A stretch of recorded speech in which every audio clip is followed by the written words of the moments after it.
Oba! Mais uma aula do canal Brasil Escola. Eu sou o professor Pedro Ivo, professor de História, e nesta videoaula eu vou abordar Grécia Antiga, período arcaico, Atenas. Tá legal? Ou assunto que aparece por aí. Aparece demais nos vestibulares. Se inscreva no nosso canal e divulgue as nossas videoaulas. Vem!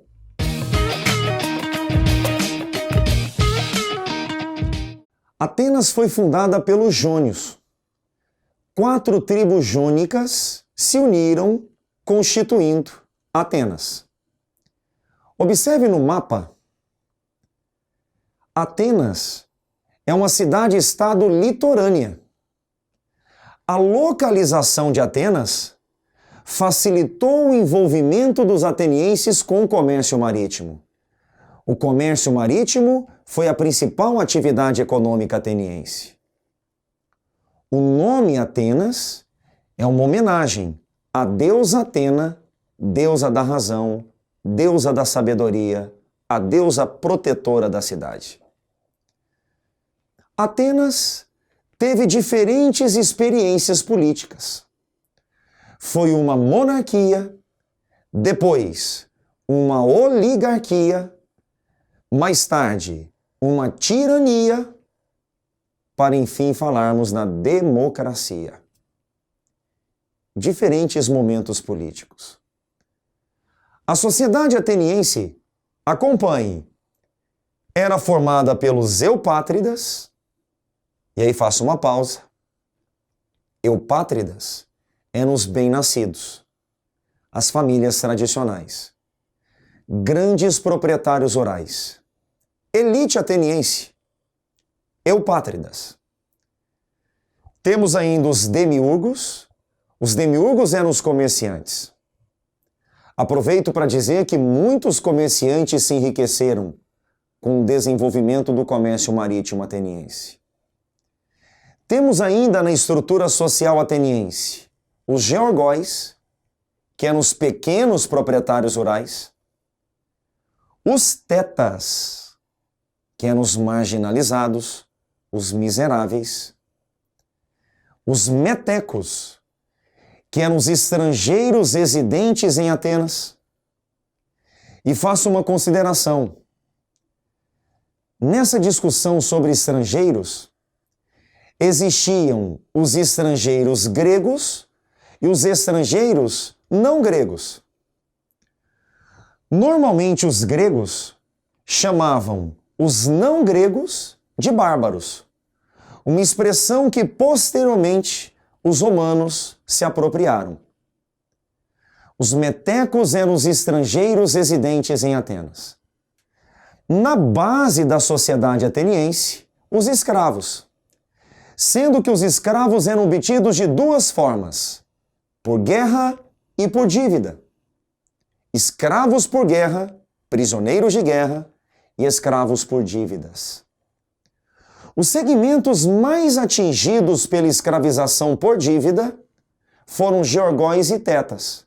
Guarde essa informação. Outra consideração. No momento analisado, no contexto discutido, apenas eupátridas tinham direitos políticos. Ok?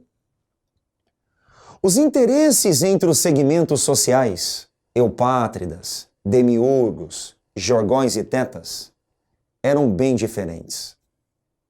Se chocavam. As perspectivas, as realidades eram antagônicas.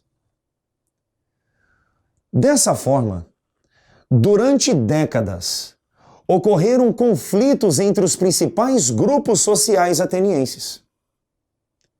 Os conflitos geravam um quadro de tensão social, instabilidade social, crise social.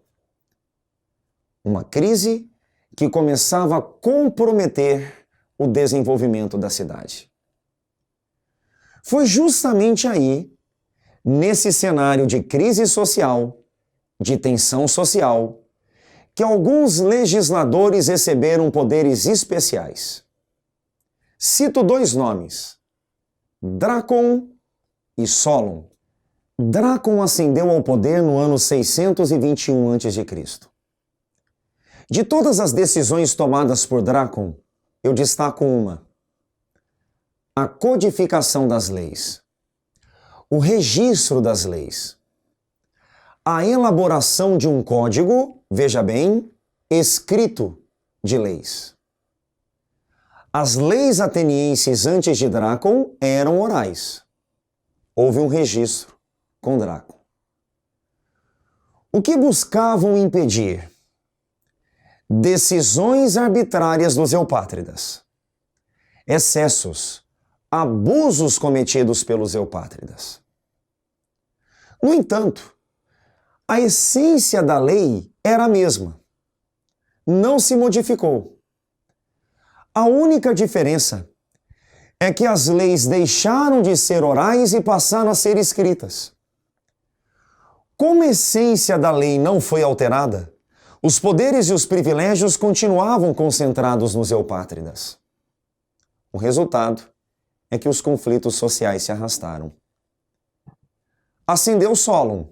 Solon é de 594 a.C. Eu destaco duas medidas. A primeira, abolição da escravidão por dívida. A segunda, divisão censitária da sociedade. A sociedade ateniense foi dividida de forma censitária, com base na renda. Renda da terra e renda do comércio. Solon estabeleceu um sistema de participação política baseado na riqueza. Você prestou atenção nessa informação? Um sistema de participação política baseado na riqueza. Riqueza da terra e riqueza do comércio. Ou seja, com Solon, os direitos políticos alcançavam eupátridas e também demiurgos. Solon estendeu os direitos políticos aos demiurgos. Drácon e Solon não amenizaram o quadro de tensão social. E a crise social por muitos anos gerou uma atmosfera propícia para a ascensão dos tiranos. Era o regime tirania. Tiranos eram os líderes populares que alcançavam poder pela força, aproveitando o cenário de instabilidade e efervescência. O primeiro tirano ateniense foi Pisístrato. E guarde uma informação: o regime tirania afetava diretamente os interesses eupátridas. Pisístrato, por exemplo, limitou as propriedades rurais atenienses. Os grandes proprietários rurais eram os eupátridas. Após a morte de Pisístrato, os seus filhos não deram continuidade às reformas e perderam a aceitação popular. O regime tirania se desgastou, se enfraqueceu, possibilitando a volta dos eupátridas. Os eupátridas voltam ao poder, representados por Clístenes, sendo que as reformas políticas de Clístenes deram ao regime político ateniense o nome de democracia. Só que democracia ateniense é assunto para uma outra videoaula. Espero que você tenha gostado da aula. Deixe o seu like, se inscreva no nosso canal, compartilhe os nossos vídeos, visite as nossas redes sociais. Acesse os links na descrição. Tá legal? Lembrando que o assunto Grécia Antiga, ele está distribuído por algumas videoaulas. Você vai encontrá-las. Valeu!